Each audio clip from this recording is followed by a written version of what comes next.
சிறுபான்மையினர் நலன். சிறுபான்மையினரின் சமூக பொருளாதார மற்றும் கல்வி மேம்பாட்டிற்கென தமிழ்நாடு அரசு பல்வேறு திட்டங்களை செயல்படுத்தி வருகிறது.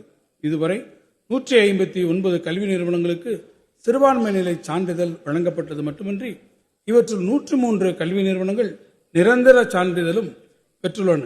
ஒன்றிய அரசு சிறுபான்மையின மாணவர்களுக்கு வழங்கி வந்த கல்வி உதவித்தொகையினை கடந்த 2022 ஆண்டு முதல் நிறுத்திவிட்டாலும் தமிழ்நாடு அரசு வக்ஃப் வாரியத்திற்கு வழங்கிய 12 கோடி ரூபாய் நிதியை கொண்டு 1 லட்சத்திற்கும் மேற்பட்ட 1 முதல் 8ஆம் வகுப்பு வரை அரசு மற்றும் அரசு உதவி பெறும் பள்ளிகளில் பயிலும் சிறுபான்மையின மாணவர்களுக்கு கல்வி உதவித்தொகை வழங்கப்பட்டு வருகிறது.